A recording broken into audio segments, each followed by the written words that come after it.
guest today is one of the great spiritual masters of our time. Applauded, celebrated, awarded the Nobel Prize. One of India's great national inspiration. I'm delighted to welcome him.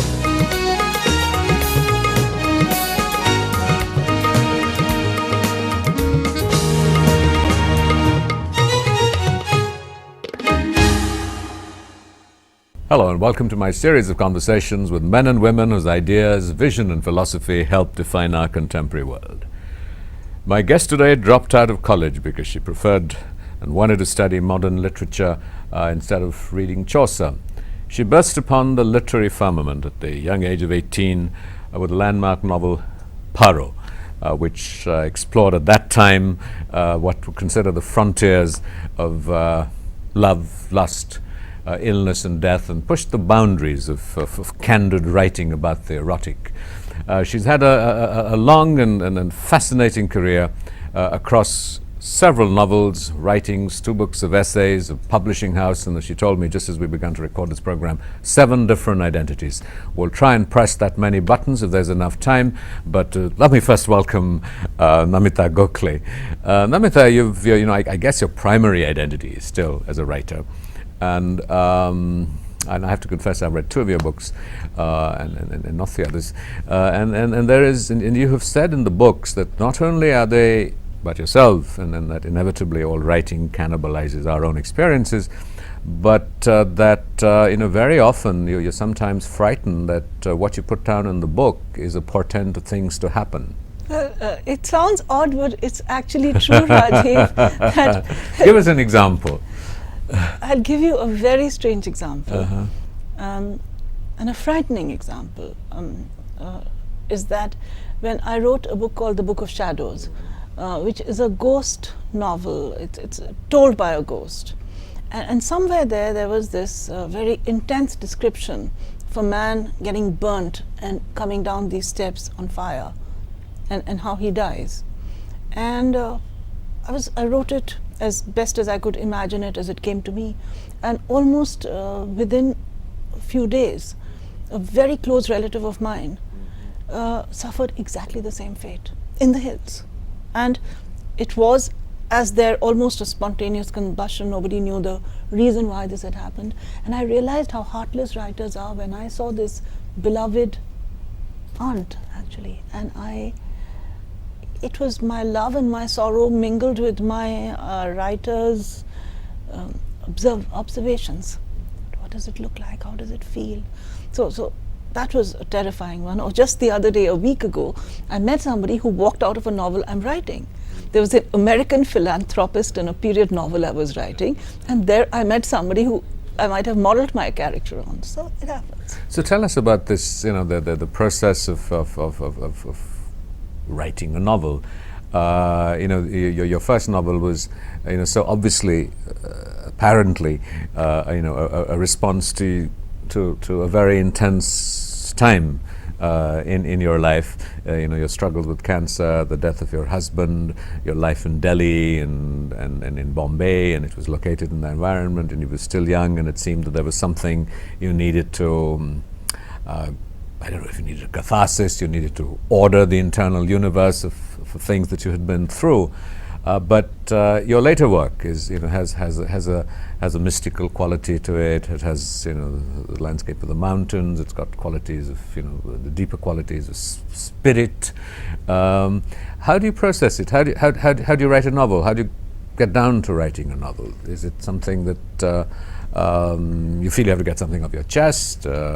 You want to write a novel because you want to write a novel? Tell us about it. Well, this last reason is the very worst reason to want to. Unfortunately, a lot of people want to write novels because they want to become writers or have that authorial mantle around them. But it's an awful, tiring, exhausting, thankless process where you make yourself so vulnerable. And but it's an activity, I'm told, that involves a right and left brain with equal intensity. I don't know, it's like the way a dog settles down in the grass, sort of, it's like that you have to settle down with your subject, and then one day the first sentence comes, and you begin knowing well that you may throw away that first sentence, but it's the loop that takes you in, and then you have to have the ego or the determination or the loser instinct to go on and on and on, hoping someday somebody will read it. And you know, what happens with me is large portions of the novel just come to me. And a lot of other writers have said that they feel that it's there somewhere to be transcripted, that you close your eyes and you see it all happen, and it's as though you're transcribing from another dimension almost. A story that might have been, could have been, has been, will be. But at another level, then you have to connect this, and I find that very tiring, the structuring, the connectivities, the giving it some semblance of logic. You know, sort of when people talk about teaching writing or encouraging someone to write, the first rule is, well, just start writing and don't think too much about it, and then think about going back and refining it and building on it, and let the first outpourings from the depths of your consciousness or the imagination sort of emerge. When does sort of form, structure, beginnings, middle, ends, characters, consistency, plot points, when do these emerge for you? I'm not a great fan of creative writing courses, for example, because they often confuse self-expression with good writing. And good writing demands intense discipline, and you've got to remember that what you have to say is not about yourself or what you want to say, or all your. You have to cut yourself out and be quite detached while doing this. And for me, it's become, the structure has become an instinct. It's like some kind of strange modern dance without steps. But I think that if you follow a genre, or what category of, if you're trying to write the great book to end all books, you're likely to lose structure. But if you're more modest and you give yourself some kind of parameters, everything else. So what is your own opinion of yourself as a writer? Say, Paro is going to be 25 years soon, and 25 years, and it's always, I guess, tough going back and looking at your first novel, as it is, whether you look at a film you've made or something, and you always wish you'd done things differently or better. Do you feel that way? Well, the delightful thing is that Paro has survived. I meet a lot of young people who read it and who say, oh, we really like this book. My son-in-law read it the other day and he said, oh, I'm surprised, I really liked it. And the exuberance in that book, and the anger, and all the sort of intense emotions have made the leap through different social circumstances, because social comedies date very, very quickly, but for some strange reason it stayed in print for 25 years. People still read it, they giggle a bit, they think a bit, and I'm really grateful for that. And I don't feel embarrassed when I read it. I mean, I look at it and I say, okay, this wasn't so bad, I was okay. But has that been, to have a first novel that makes that kind of impact, has that been a burden? Because in a sense your later work has been more substantial, but hasn't grabbed the headlines in the same way. So has that been a... It was a burden on my second book, because I'd just been sort of chucked out of college, as you described it, and I wrote this novel and everyone sort of reacted to it in a sensational way rather than saying it was good writing, which, say, the Times Literary Supplement, there were some people who thought it was actually good writing, but in India I was called a pornographus and I was given a very, very hard time. And so celebrityhood doesn't appeal to me anyway. And I just wanted to prove to everybody that actually I'm a very good writer. So I set about writing the most depressing book I could. And no surprises, got no publishers. That was the second book, A Himalayan Love Story, which I think is a nice book. But I think it's so awfully depressing, because I thought that being depressing and being serious would somewhere. But after that, I forgot about Paro and about everything else, and I just wrote whatever I felt like writing. You're watching a conversation with the author and woman of at least 7 parts, she's told us, Namita Gokhale. But we're right back after a short break. Don't go away.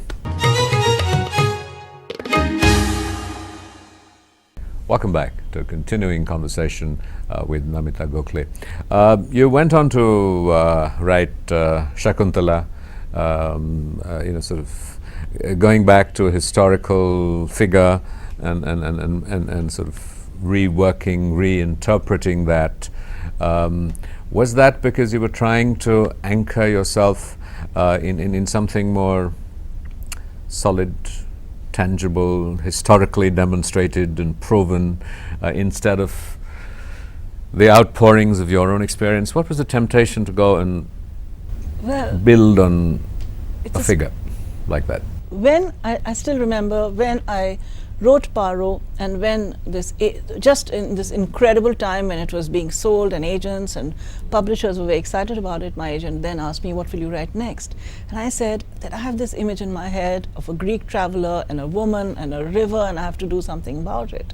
And it sounds a bit crazed to say that these were past life memories, but so I won't say that. But I'd say that there were certain images that persisted in my mind or my head or my imagination for whatever reason for a very long time.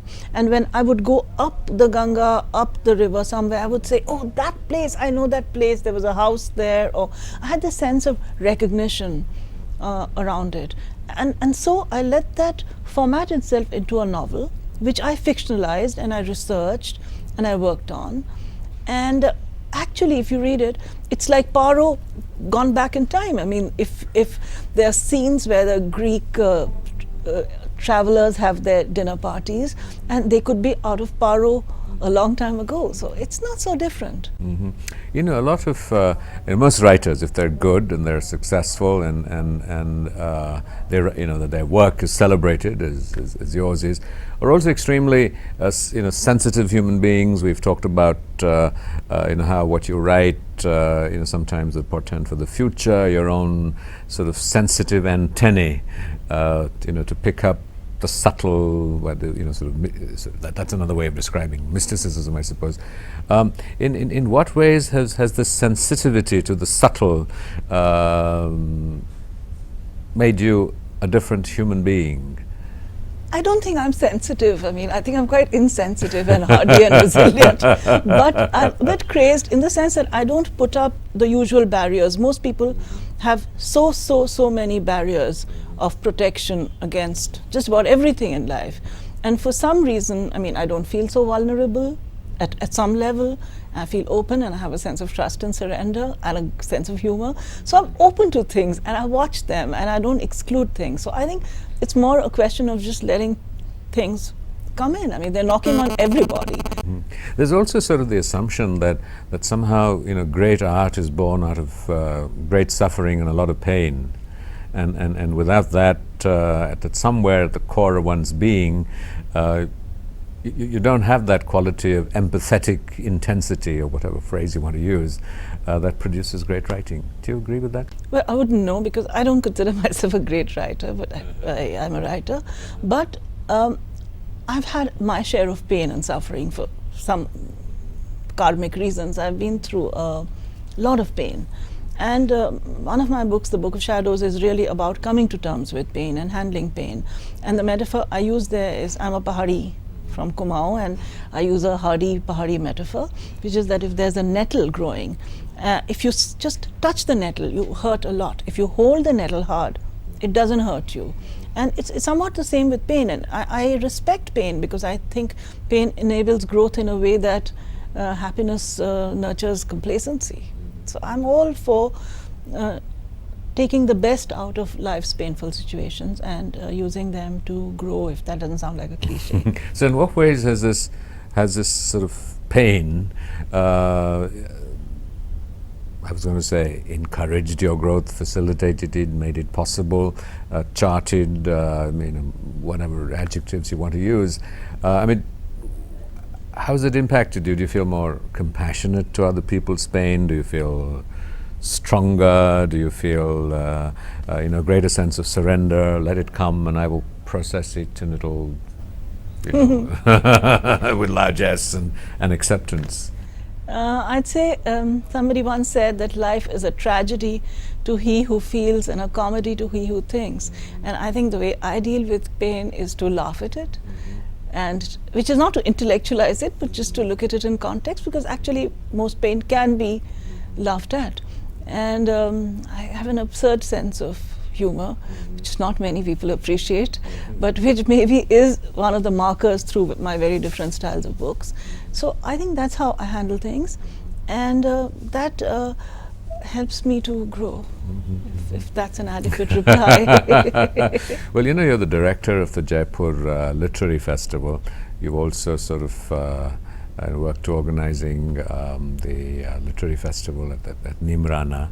and this is really engaging with the literary beyond what you create yourself. And there are aspects of administration, of organizing, of reading other people's work, of putting it together. What value does that add to your identity, to you? It gives me more joy than anything else. More than writing? Sometimes, yes. It gives me more joy, perhaps. Writing gives me more satisfaction, if that's a valid distinction. I mean, I feel validated, I feel quiet and calm after writing. It suits my nerves almost, but I become a nervous wreck if I don't write for a long time. But the Jaipur Literature Festival, in India at this moment, I feel we are on the verge of a literary moment. Things are happening, people are writing, people are reacting. There's all this growth and change, and it will only all come together if all the Indian languages speak to each other and communicate with each other, rather than having an overemphasis on a certain segmented English writing. I mean, it has to all come together. It has to all hang out. And so what I try to do in my little share in these festivals, in which I'm one of many people who have the same nasha as me, is that we try to get people talking to each other, arguing with each other. We don't want polite conversation there. We want anger and tears and reconciliation and laughter, and we want the audience to share that. And I think that's happening, that sense of energy is there in all these. So that is what is... You're watching a conversation with the author, the organizer of the Jaipur Literary Festival, and I hope in the remaining segment we'll discover many other things that she does. Namita Gokhale. We'll be right back after a short break. Don't go away.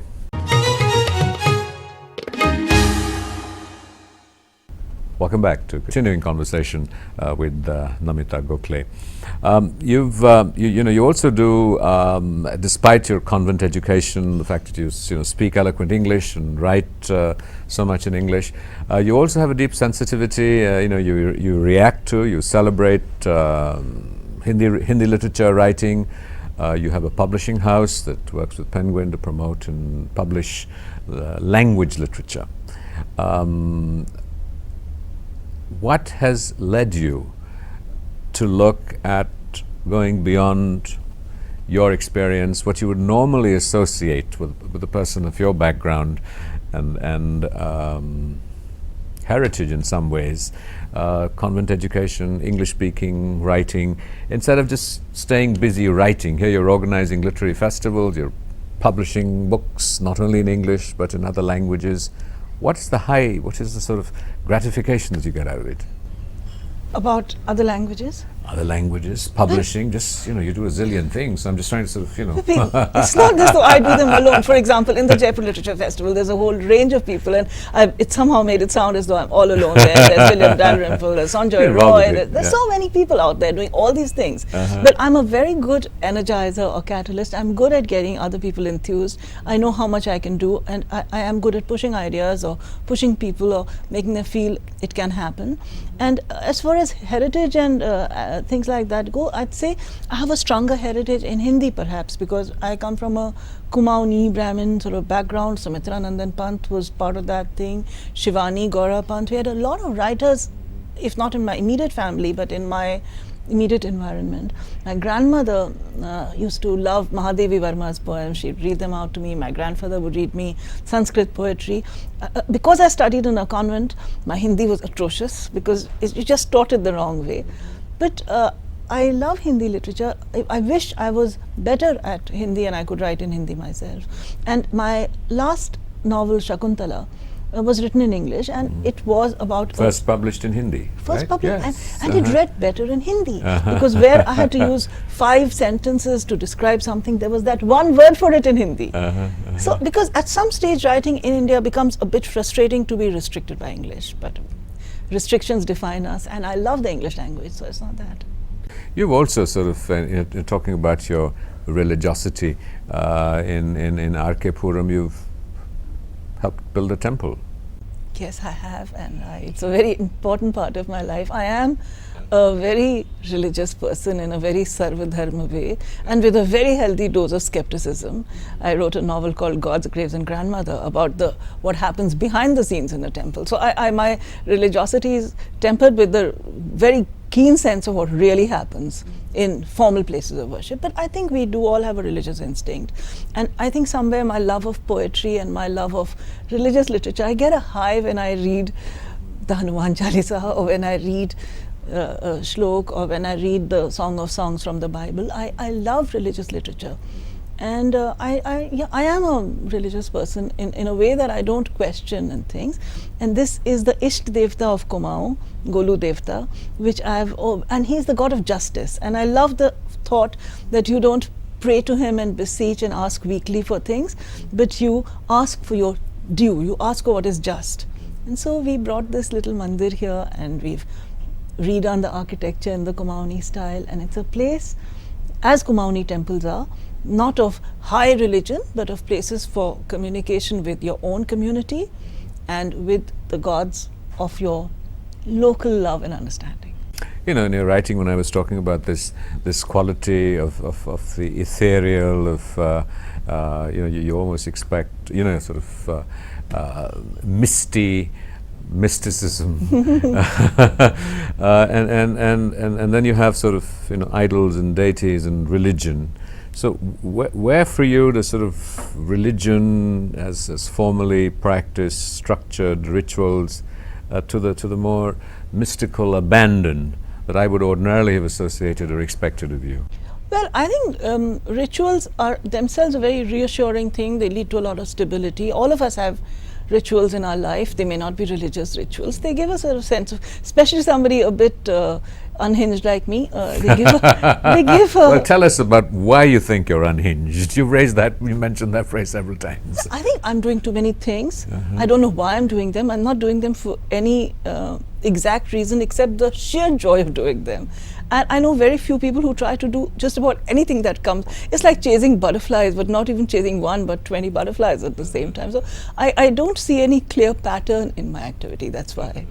But as I said, ritual, I feel is like the dance of the dervish, that you need those first few careful steps before you get the abandon. And some sort of discipline, whether it is in writing, dancing, music, art, anywhere. So sometimes ritual provides, as long as it's not interpreted the wrong way. So this sort of freedom, this abandon, this sort of sense of being unhinged, is there something that you fear? I mean, are you able to just be completely open? Anything can happen and it doesn't matter. I will embrace the universe. No, I'm a very cautious person. I'm cautious and skeptical, but I've had a lot of fun. I've been fortunate to have as many highs as lows, and to have had some very exhilarating times, whether in friendships, whether in literary things, whether just in sitting and watching the rain in the hills. So I'm quite So happy. I'm not sure we pressed all the 7 buttons, but tell us what the 8th, 9th and 10th might be. Oh, I think we'll cut down on that now. At the moment, I want to make sure I write a few more books, and I'm working very hard on that. Literary, because I've always forgotten that I'm an author, and that's the part that you're sort of and you know, you're working on a book on Sita, and the sort of, you know, the feminine aspect. Do you deeply are you sort of deeply, how to put it, gender conscious? I mean, I hate to use this word and say, are you a feminist? I mean, that's a boring question and a tired one. I'm not a feminist. I do believe in justice for women or for men, but I'm not a feminist, and I don't like this word gender. It's one of the most tired and exhausted, overused blanket concealment words in the world at the moment. But if I've written a book on Shiva, and I do believe in Ardhanareshwar, I do believe that all of us, every man and woman, has another woman or man inside them, and I think that all of us keep changing genders according to situations or times in our life. And so what's the value? What's you know, this is your current project. What are you getting? What are you saying? What are you reading from your work with Sita? Let me tell you about that. It is the most valuable thing I think I've done for a long time, at least for myself. Tell us in a few sentences. I was sitting in Sri Lanka, watching the rocks, thinking, "Yahan Sita ji aayi hongi," and I thought, let's do a book in search of Sita. It's an anthology with all sorts of people from all walks of life, just discussing why this lady, who's such an important part of our consciousness, is projected as a passive victim rather than the very strong and assertive woman that she was and the very dutiful woman that she was. And since Sita is, I won't use the word paradigm, it's almost as bad as gender, but Sita exists in every Indian woman's life. I mean, she can be a Muslim woman, she can be a Christian woman, but somewhere this ideal of self-abnegation has been promoted or infiltrated into the consciousness. So what do you learn I learned from that her Sita story was for yourself? one of the strongest women in the world, and to be, because she was the daughter of the earth, and to be strong involves doing your duty, not crying victim. That's what she did. And What is your duty? well, you know, I've completed a whole set of duties, and it's a cliche to say my duty is to myself, because I don't think so. So I mean, what they talk about swadharma, and everybody has to find their own dharma, and there are all kind of fiduciary duties around it. And so I really don't have a clue what my duty is. I think at this moment in this interview, my duty is to talk some sense, and I think I failed a bit in that. Well, let me reassure you that you haven't. Thank you very much. Thank you. And I hope we will celebrate this. Want to shake your hand? Yes, it was wonderful for me too. I really enjoyed this conversation. Thank you. Thank you.